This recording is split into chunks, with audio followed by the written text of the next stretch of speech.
Un mauvais sommeil ne vous tuera pas à lui seul.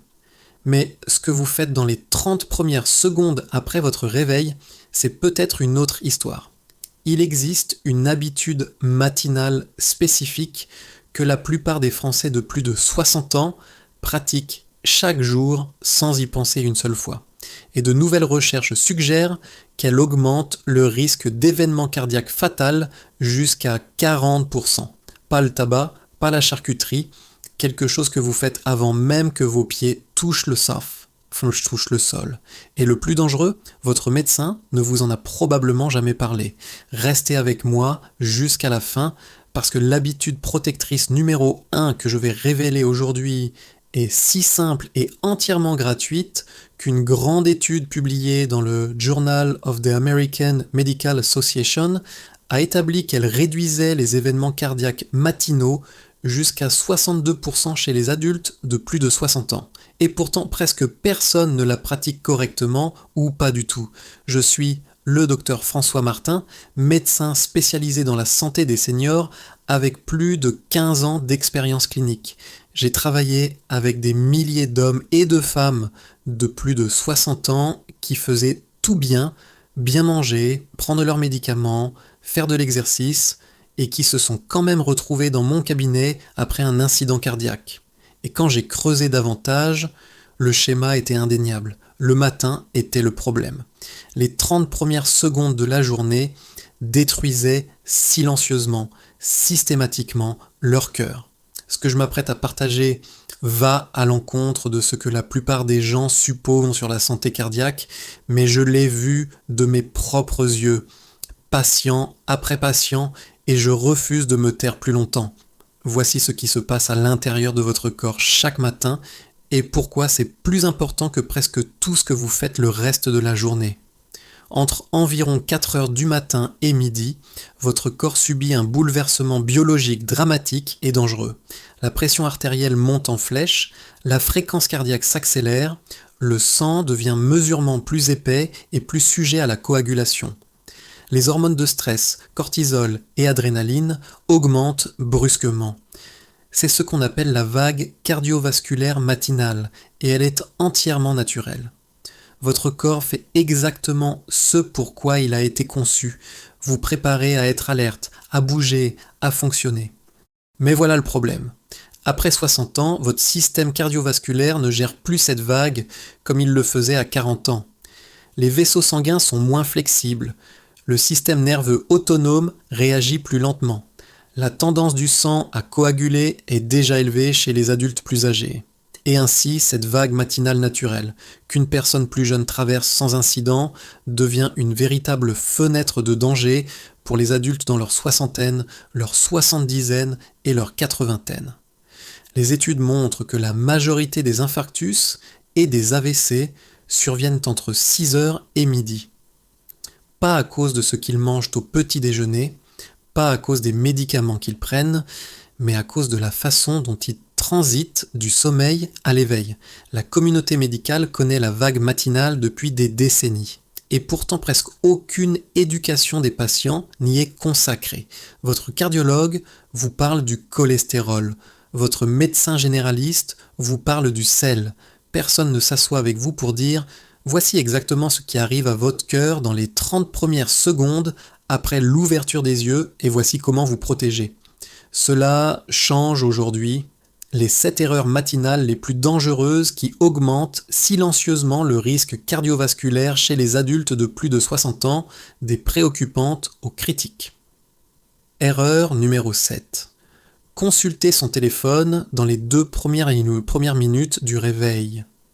Celle-ci surprend les gens. Elle semble anodine, peut-être même familière, mais voici la science. Lorsque vous saisissez votre téléphone immédiatement après le réveil, vous exposez vos niveaux de cortisol déjà élevés à un flot de nouvelles informations, notifications, actualités, emails, messages.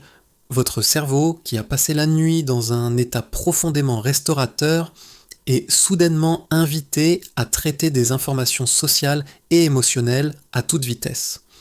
Une étude publiée dans Frontiers in Aging a constaté que ce type de stimulation cognitive et émotionnelle immédiate, le matin provoquait un pic mesurable de pression artérielle chez les adultes de plus de 60 ans, qui durait en moyenne 47 minutes. 47 minutes de pression artérielle élevée à partir du moment où vous ouvrez les yeux pour la première fois. Le remède est simple. Gardez votre téléphone de l'autre côté de la pièce, ou mieux encore, instaurez une règle stricte des 2 minutes. Aucun contact avec l'écran dans les 2 premières minutes après le réveil. Juste 2 minutes. Cette petite limite donne à votre système cardiovasculaire le temps de se stabiliser avant d'être frappé par la stimulation. Erreur numéro 6. Boire du café avant de boire de l'eau. Je sais que le café est sacré, je ne suis pas ici pour vous l'enlever, mais le moment est d'une importance capitale, surtout pour les adultes de plus de 60 ans. Voici ce qui se passe dans votre corps pendant que vous dormez. Sur 7 ou 8 heures, vous perdez environ un demi-litre d'eau par la respiration et les processus naturels du corps. Vous vous réveillez dans un état de déshydratation légère, mais cliniquement significative. En même temps, votre sang est déjà plus épais qu'à n'importe quel autre moment de la journée en raison de la tendance matinale à la coagulation dont j'ai parlé. Ajoutez maintenant le café. La caféine est un léger diurétique. Elle encourage les reins à libérer plus de liquide. Sur un corps bien hydraté, ce n'est pas un problème significatif. Sur un corps déjà déshydraté, dans un état de tendance à la coagulation naturellement élevée, cela aggrave le problème. Une étude publiée dans le Journal of Clinical Nutrition a constaté que les adultes de plus de 60 ans qui buvaient du café comme première boisson matinale avant de consommer toute eau avaient une viscosité sanguine mesurement plus élevée jusqu'à 90 minutes après le réveil comparé à ceux qui buvaient de l'eau en premier. Le remède prend littéralement 30 secondes. Avant votre café, buvez un grand verre d'eau à température ambiante, pas glacée, environ 30 à 40 centiliters. Cette seule habitude, pratiquée de façon constante, a démontré qu'elle réduisait de façon significative la viscosité sanguine matinale et abaissait la pression artérielle en début de journée. Cela ne coûte rien, ne nécessite aucune ordonnance, et ce sont peut-être les 30 secondes les plus importantes de toute votre journée. Banque erreur numéro 5. Se lever du lit trop rapidement. Celle-ci envoie des gens aux urgences, et ça arrive vite, si vite que la plupart des gens ne réalisent même pas ce qui vient de se passer. Quand vous passez de la position allongée à la position debout rapidement, votre système cardiovasculaire doit instantanément redistribuer plusieurs litres de sang depuis votre tronc et vos membres inférieurs vers votre cerveau et vos organes vitaux. Dans un système cardiovasculaire jeune et sain, cette redistribution se fait rapidement et en douceur. Dans un système cardiovasculaire vieillissant, avec une flexibilité artérielle réduite et un système nerveux qui réagit plus lentement, elle ne se fait pas. Le résultat est une hypotension orthostatique, une chute soudaine et brutale de la pression artérielle lors du lever. Vous la reconnaissez peut-être comme cette sensation de vertige, de désorientation passagère quand vous vous levez trop vite. Selon une recherche publiée dans le Journal of Applied Physiology, les adultes de plus de 60 ans qui souffraient fréquemment d'hypotension orthostatique matinale avaient un taux d'événement cardiaque majeur supérieur de 38% sur une période de 5 ans, comparé à ceux qui n'en souffraient trop pas. Je me souviens de Marthe, une enseignante à la retraite de 71 ans de Lyon. Elle est venue dans mon cabinet après ce qu'elle a décrit comme un quasi-évanouissement dans sa chambre un matin.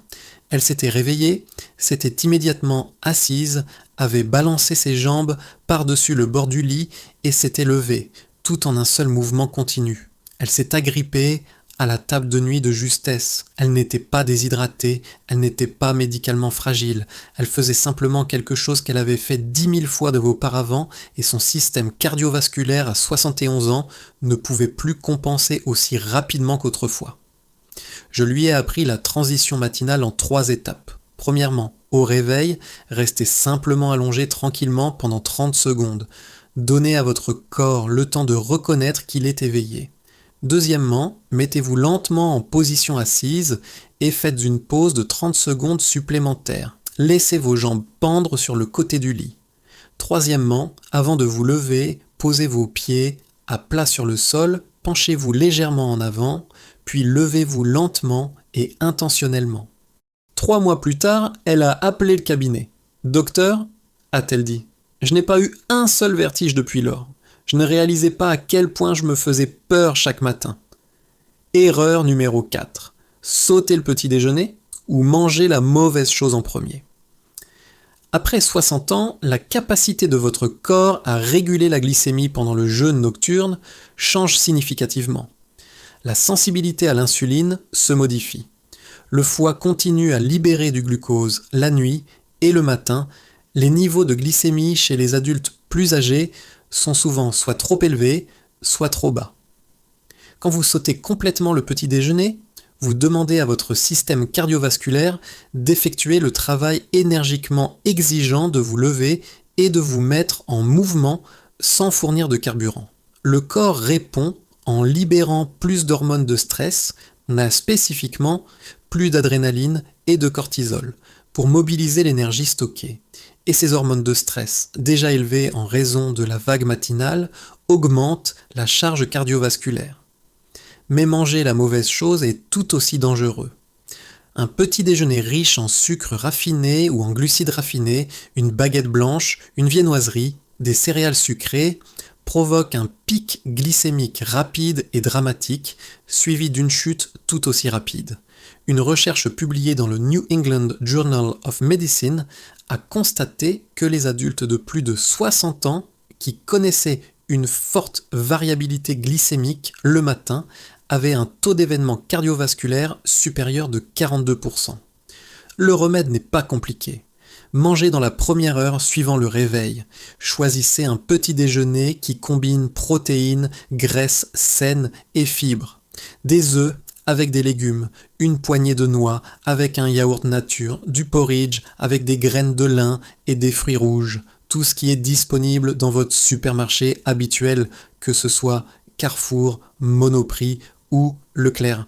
Ces combinaisons stabilisent la glycémie et fournissent à votre système cardiovasculaire un carburant propre et stable. Moima, erreur numéro 3. Faire de l'exercice trop intense tôt le matin. Avant de fermer cette vidéo en signe de protestation, je ne vous dis pas d'arrêter de faire de l'exercice le matin. L'exercice est l'une des interventions protectrices les plus puissantes pour le cœur. Mais il y a une bonne façon et une très mauvaise façon de le faire le matin, et la mauvaise façon tue des gens. Le problème, vous vous réveillez avec une pression artérielle déjà élevée en raison de la vague matinale, votre sang est plus épais à cause de la déshydratation nocturne, la fréquence cardiaque monte, et ensuite vous vous lancez immédiatement dans un exercice cardiovasculaire vigoureux, course à pied, intervalle à haute intensité, musculation lourde. Vous jetez littéralement de l'essence sur un feu qui brûle déjà. Une recherche publiée dans le Journal of the American Medical Association a constaté que l'exercice vigoureux pendant la fenêtre de la vague cardiovasculaire matinale, spécifiquement entre 6 et 9 heures, était associé à un taux significativement plus élevé d'événements cardiaques chez les adultes de plus de 60 ans, comparé au même exercice pratiqué plus tard dans la journée. Concrètement, le risque d'un événement cardiaque majeur pendant l'exercice vigoureux matinal était presque 2 fois plus élevé que pendant l'exercice de même intensité en après-midi ou en soirée. Le mouvement matinal idéal après 60 ans est doux, progressif et réchauffant.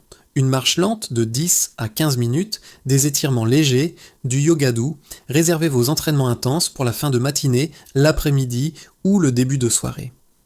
Je me souviens de Jacques, un retraité de 68 ans de Marseille, ancien pompier.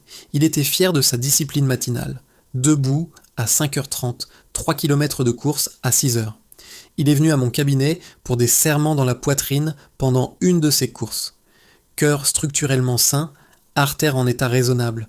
Le problème était le timing. Je lui ai demandé de décaler sa course à 16h30 et de faire à la place une marche de 15 minutes et des étirements le matin. Il a résisté au début. Un pompier ne change pas facilement sa routine.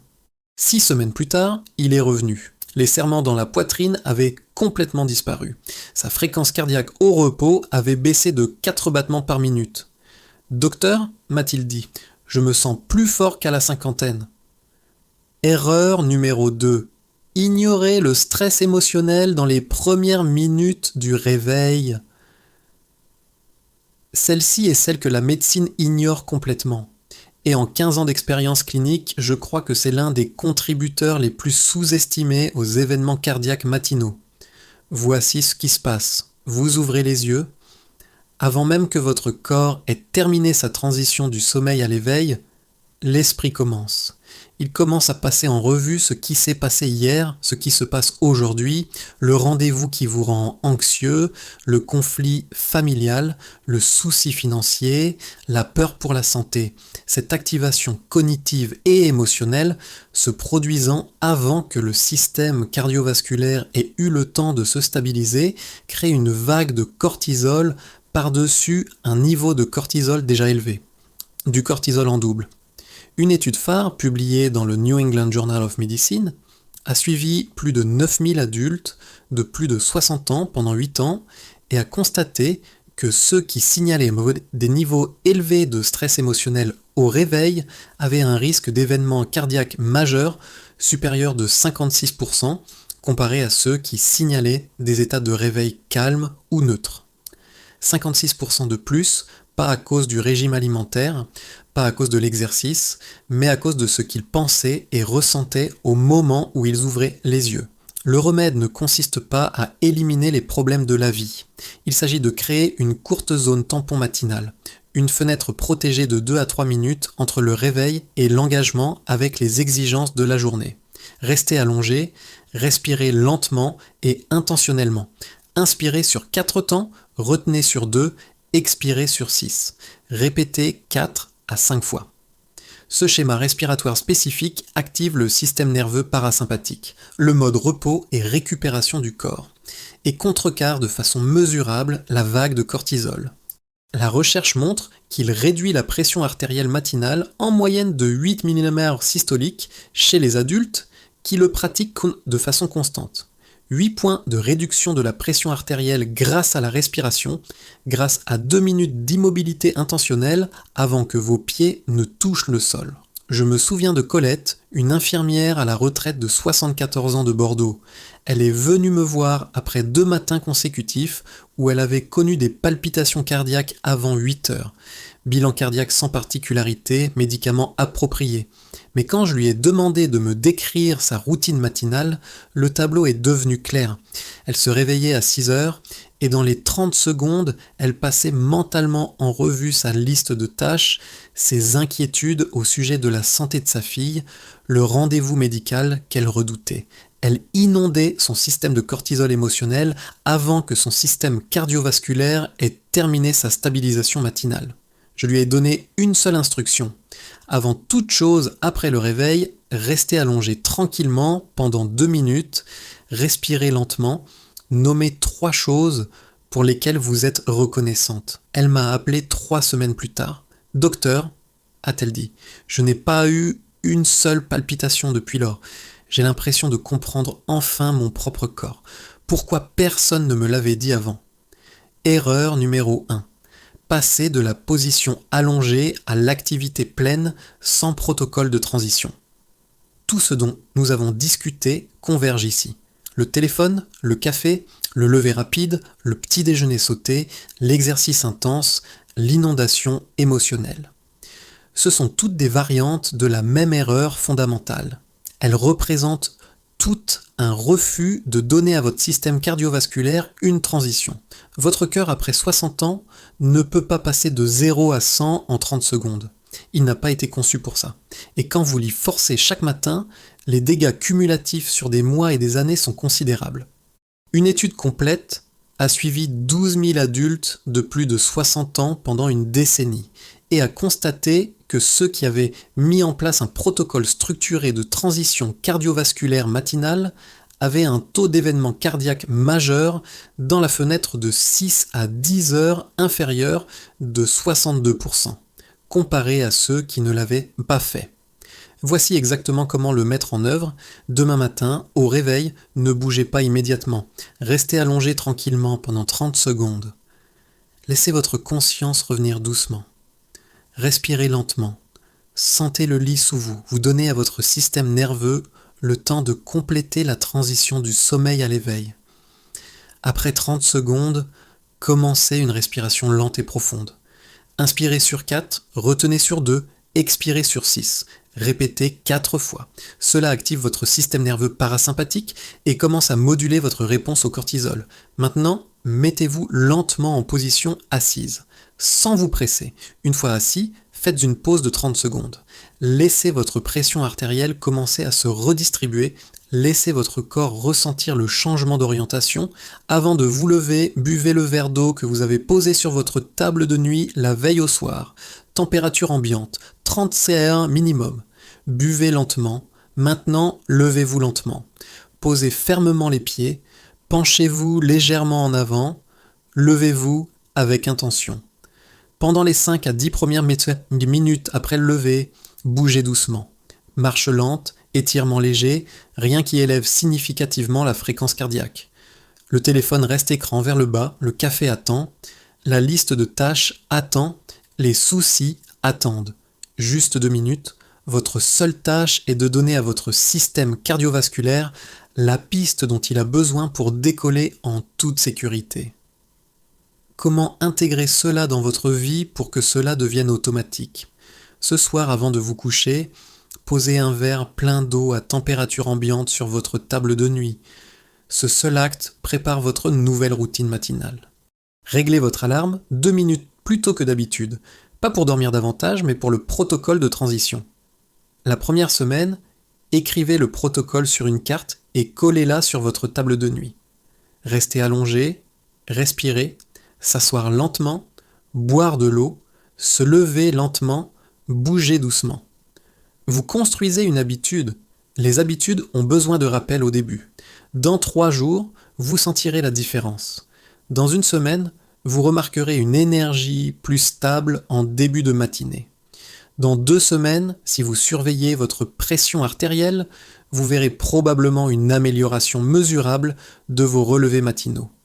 Dans 1 mois, votre médecin, si vous lui partagez votre nouvelle routine, sera surpris par vos chiffres.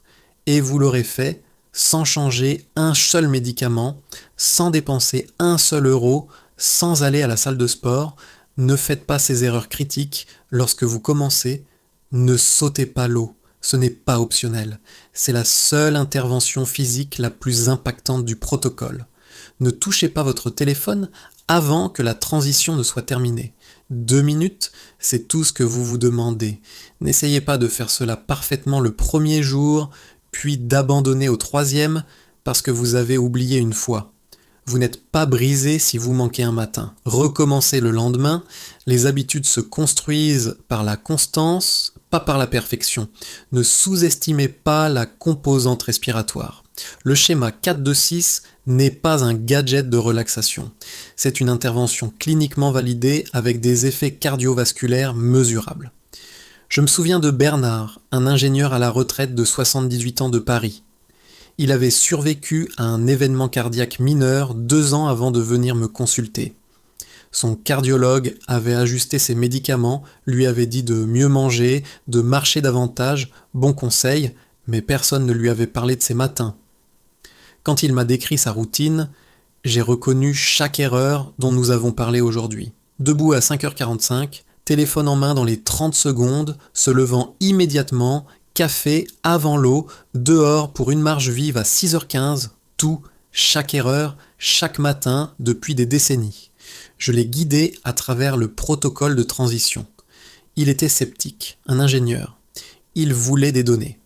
Alors je lui ai donné les données, l'étude JAMA, les résultats de Frontier Imaging, la recherche sur la pression artérielle. Il est rentré chez lui et l'a mis en place. 4 semaines plus tard, il m'a envoyé un message via le portail patient. Docteur Martin, mes relevés de pression artérielle matinale ont baissé en moyenne de 11 points. Je me sens moins anxieux le matin que je ne l'ai été depuis des années. Je ne savais pas que je travaillais contre mon propre cœur chaque jour. Maintenant, je sais mieux et j'agis mieux. Bernard n'avait pas besoin d'un nouveau médicament. Il avait besoin d'informations et une fois qu'il l'a eu, il l'a utilisé parce que c'est ce que font les personnes intelligentes. C'est ce que vous faites en ce moment même en regardant cette vidéo. Voici mon défi pour vous. Mettez en place ce protocole de transition matinale pendant 30 jours. Juste 30 jours. C'est tout ce que je vous demande. Posez l'eau sur la table de nuit ce soir. Réglez l'alarme 2 minutes plus tôt. Suivez les 6 étapes. Observez comment vous vous sentez. Remarquez les matins. Remarquez la différence.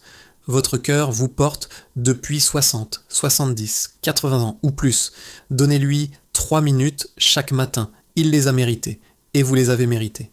Si cette vidéo vous a aidé, appuyez sur le bouton j'aime et abonnez-vous à la chaîne pour des informations de santé claires et honnêtes, conçues spécifiquement pour les adultes de plus de 60 ans. Partagez la vidéo. Envoyez-la à un ami dont vous savez qu'il est debout à 5h30 et immédiatement à fond la caisse. Vous pourriez changer son matin et ce faisant, vous pourriez tout changer. Laquelle de ces 7 erreurs matinales vous a le plus surpris ou laquelle reconnaissez-vous dans votre propre routine? Partagez votre réponse dans les commentaires. Je les lis tous. Souvenez-vous, vieillir ne prive pas votre corps de sa capacité à récupérer et à s'adapter. Cela vous rappelle simplement d'en prendre soin de la bonne façon. Prenez soin de vous